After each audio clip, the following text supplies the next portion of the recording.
اپنے آواز کو بلند کرنا سیکھیں، اپنے آواز کو، ڈریے مت، انشاءاللہ اللہ آپ کی مدد کرے گا۔ ہم اپنے علاقے میں کل ایک چھوٹی سی ہم میٹنگ رکھے، کچھ لوگ آئے، آ کر کے مولانا عبداللہ ایسا ہے ویسا ہے، یہ کریں گے وہ کریں گے۔ ہاں سن لو، اللہ نے قرآن کریم کے اندر بیان کر دیا، جاء الحق وزہق الباطل ان الباطل کان زہوقا۔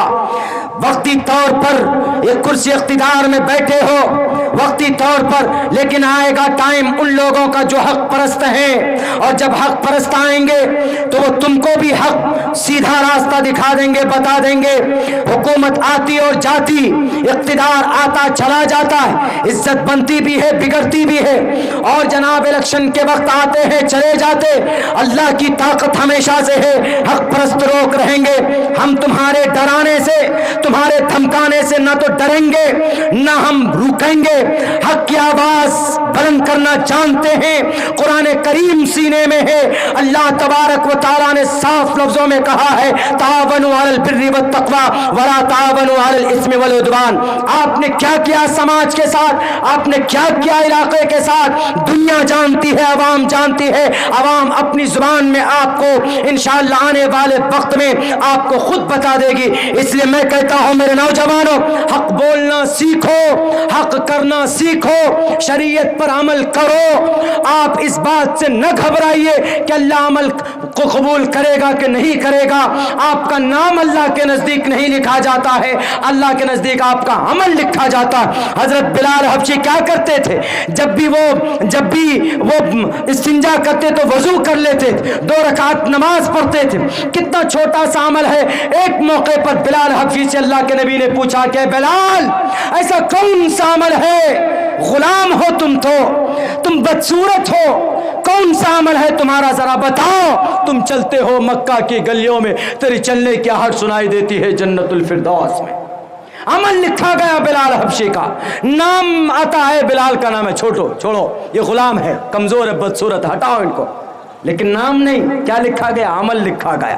محبت ہو تو ایسی محبت ہو، محبت ہو تو سمیہ جیسی محبت ہو، محبت ہو تو خباب جیسی محبت ہو، محبت ہو تو حضرت خبیب جیسی محبت ہو، محبت ہو تو ام عمارہ جیسی محبت ہو، محبت ہو تو حضرت آسیہ جیسی محبت ہو۔ اللہ تبارک و تعالیٰ کی شریعت سے انشاءاللہ definitely we will success in this ماحول، in this situation, in this environment, and after that definitely we will succeed۔ قیامت قائم ہونے والی ہے، ہمارا عقیدہ یہ ہے، ہمارا عقیدہ یہ آخرت کے بارے میں، ہمارا عقیدہ جنت کے بارے میں، دوزخ کے بارے میں، فرشتوں کے بارے میں، ہمارا عقیدہ نماز کے بارے میں، ہمارا عقیدہ زکوٰۃ کے بارے میں، ہمارا عقیدہ قرآن کے بارے میں، ہمارا عقیدہ صحابہ کرام کے بارے میں، ہمارا عقیدہ ازواج مطہرات ہماری مائیں ہیں چونکہ قرآن کہتا ہے۔